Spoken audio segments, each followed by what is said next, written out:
साधना जगत चैनल को सब्सक्राइब करें। चलिए बात करते हैं महाकुंभ। जिस वक्त ये भगदड़ हुई उसके बाद अलग अलग सोशल मीडिया हैंडल्स पर और कुछ या डिजिटल चैनलों के पत्रकारों के कैमरों पर भी कुछ लोग ये कह रहे थे कि एक लड़कों का जत्था था और लाल झंडा कोई बात कर रहा था, कोई अलग अलग तरीके से बात कर था, वो आया और उसने सारा हंगामा शुरू किया। अब मुझे नहीं पता कि वो कौन लोग थे, लेकिन उन्हीं दावों के अनुसार एक वीडियो आया है सोशल मीडिया पे। हम जहां कुछ लड़के दिख रहे हैं हम और वो शोर शराबा कर रहे हैं, एक खास राजनीतिक दल के समर्थन में नारेबाजी कर रहे हैं, एक नेता के समर्थन में नारेबाजी कर रहे हैं और दावा ये किया जा रहा है कि ये जो वही लड़के हैं जिन्होंने वो संगम न्यूज पे जहां पे ये पूरा ये भगदड़ जैसी स्थिति बनी वहां पर ये हंगामा किया, ये वही लड़के हैं जिनसे गलतियां हो जाती है। नहीं, मैं कैसे बता दूं कि यह क्या है, क्योंकि यह तो सोशल मीडिया का दावा है। ये सच भी हो सकता है, झूठ भी हो सकता है, लेकिन जांच होनी चाहिए। 3 सदस्य जो न्यायिक आयोग का गठन किया गया है जो जांच की बात की है, और कौन लोग हैं वीडियो में उनका चेहरा दिख रहा है। अगर पुलिस इनकी पहचान कर सके एक बार पूछना चाहिए इनसे कि यह कहाँ थे, क्या कर रहे थे, क्या सही में उसी वक्त का ये वीडियो है। लेकिन कई लोगों ने ऑन कैमरा कहा ये जानबूझकर वहंगाम जैसी स्थिति पैदा की गई। कुछ महिलाओं ने कहा, कुछ और लोग कह रहे थे अगर वो चला सकते हैं भले ही उन महिला का बयान सुनाते हैं जो सोशल मीडिया पर वायरल किया जा रहा है। मनी अवस्था स्नान करने निकली तो भीड़ तो थी और हम लोग सभी श्रद्धालु आराम से जा रहे थे, किसी को कोई कष्ट नहीं था, एक दूसरे से सटके भी जा रहे थे तो आराम से जा रहे थे। तभी भी पीछे से हुड़दंग की आवाज आई, कुछ लोगों की जो पता नहीं क्या बोल रहे थे, भगवान का नाम नहीं ले रहे थे पर कुछ बोल रहे थे। ऐसा हमें समझ में नहीं आया कि वो लोग क्या बोल रहे हैं। हुड़दंग मचा रहे थे और पीछे से धक्का देते हुए एकदम से कहते थे हटो हटो हटो और धकेल हुए आगे बढ़ ही जाते थे, जिससे कि कुछ लोग गिरते गिरते बचते थे। कोई किसी को पकड़ लेता था, कोई किसी को पकड़ लेता था और कैसे कैसे करके ही हम लोग गए हैं। और वहां से जब लौटे हैं तो मैंने देखा कि 5-6 लड़कियों का झुंड है जो लगातार धकेल धकेल के आगे जा रही है और प्रयास कर रही है कि किसी के गले में चैन है तो उसे खींचे। मैंने पूछा कि क्या आपने नहा लिया है, बोली नहीं मैं नहाई नहीं हूँ, मैं यहाँ की लोकल हूँ और मैं ये देखने आई हूँ कि कितनी भीड़ जा रही है। मुझे भी आश्चर्य हुआ, इतना सवेरे सवेरे देखने का क्या मतलब है, ये सब तो कुछ दर्शा रहा है कि किसी इसके पीछे कोई साजिश है। तो सुना आपने बयान पंकज जी यहाँ पर, और उसी बयान के आधार पर अब दर्शकों को भी समझ में आ रहा होगा कि हम किस चीज की बात कर रहे हैं। थोड़ा विस्तार से बताइए सोशल मीडिया पर क्या चल रहा है। नहीं, सोशल मीडिया पर कई सारे गीता प्रेस के जो ट्रेजरर थे, सेक्रेटरी थे, उन्होंने ये दावा किया कि हमारे यहाँ से आग नहीं लगी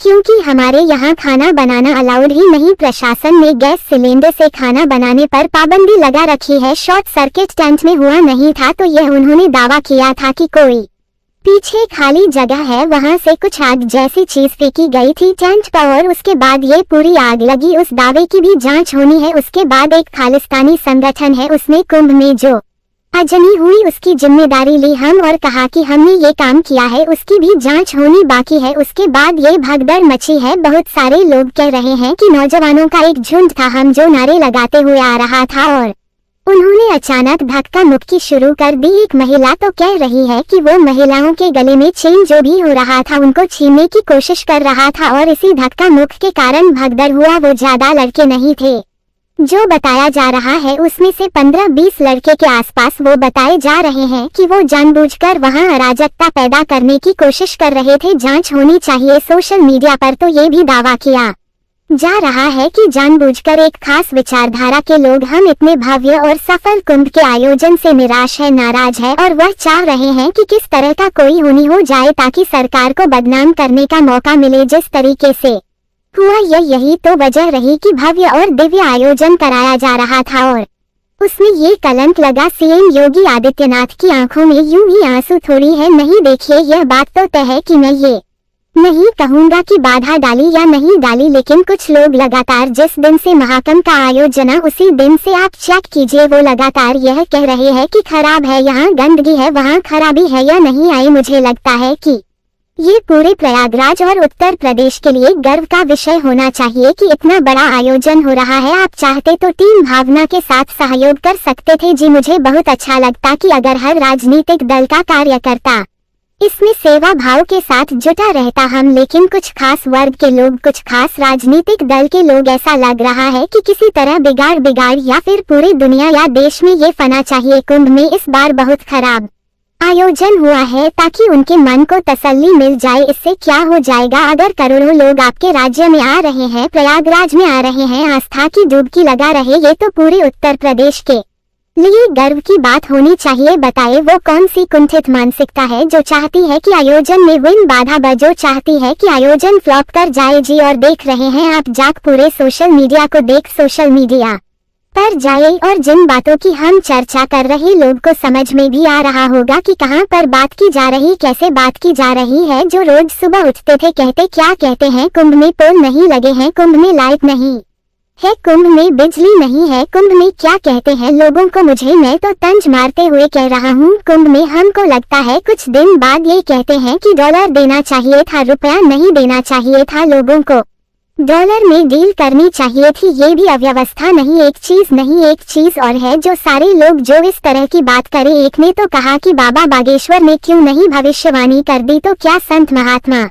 क्या कर रहे थे, उनको तो बता देना चाहिए था कि यहाँ देखिए खिल्ली उड़ाना। और जो महत्वपूर्ण बात यह है कि सारे सनातन का मजाक उड़ाने वाले विधर्मी नहीं है, हम उनमें से कई ऐसे हैं जो सनातन में पैदा हुए, हिंदू धर्म में पैदा हुए, लेकिन साधु संतों का मजाक उड़ा रहे हैं, महाकुंभ का मजाक उड़ा रहे हैं हम, और अलग अलग तरीके से आयोजन का मजाक उड़ा रहे हैं हम। इसे मैं कुंठा कहता हूँ जी। वो इस बात से खुश नहीं है कि उनके राज्य में इतना बड़ा भव्य आयोजन हो रहा है, इस बात से दुखी कि ये आयोजन सफल कैसे हो रहा है हम। और इन बीमार मानसिकता के लोगों का इलाज जरूरी, जैसे सोशल मीडिया पर यह भी चल रहा था। पंकज जी शायद इससे इत्तेफाक भी रखेंगे, आपकी लड़ाई, आपकी मतलब विरोधियों की लड़ाई योगी जी से राजनीतिक है, राजनीति में लड़, योगी से लड़ी कोई दिक्कत नहीं, मोदी से लड़, शाह से लड़ी, दुनिया भर से लड़, सनातन धर्म में आपका क्या बिगाड़ा है। पहले दिन से आप लोगों ने नजर लगाना क्यों शुरू कर दिया था, इस महायज्ञ में आप हड्डियां क्यों डालना चाहते थे, जो डाल रहे हैं वो अपनी पहचान भी उजागर कर रहे हैं, सबको सामने दिख रहा है कि वही आज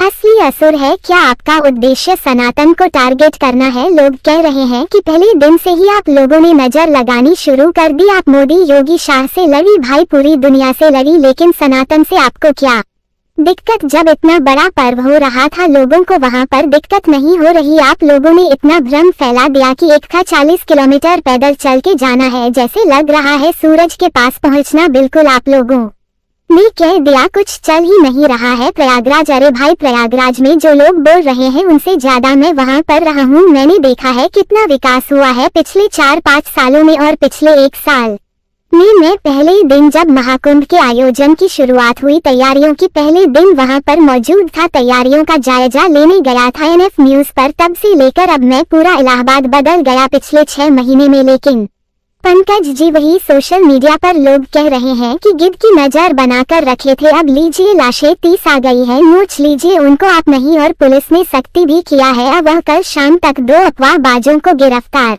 किया था जो प्रोफेशनल थे, उन्हें बकायदा इसी काम के लिए लगाया गया था कि बदनाम करो, गलत नरेट फैलाओ, उनको हायर किया गया था। उन दोनों की गिरफ्तारी हो गई है और कहा यह जा रहा है कि कई लोगों को इसी काम के लिए लगाया गया है कि कैसे कुंभ की छवि खराब हो, प्रयागराज की छवि खराब हो और उत्तर प्रदेश की छवि खराब हो। और इस काम के लिए उन्हें बकायदा पॉइंट किया गया था। कौन थे पॉइंट करने वाले जी, कौन पैसे दे रहा था, बहुत ज्यादा मुश्किल इस बात का पता लगाना नहीं। लेकिन मैं एक बात जरूर कहूंगा कि जब भी हमारे यहाँ गांव में भले ही आपस में कितना भी विवाद हो, लेकिन जब किसी की बच्ची की शादी हो रही होती है, किसी समारोह हो रहा होता है, तो सारे गांव वाले इकट्ठे आते हैं कि गांव की इज्जत का सवाल, महाकुंभ का सफल आयोजन उत्तर प्रदेश की इज्जत का सवाल है, भारत की इज्जत का सवाल है। बहुत सारे विदेशी लोग आप अगर इस तरह की बातें करेंगे वहां पर कि 40 किलोमीटर पैदल चलना पड़ रहा है, टट्टी है तो कोई इंतजाम नहीं है, अव्यवस्था है, सब कुछ ठीक है, आप बाद में बोल सकते हो, पहले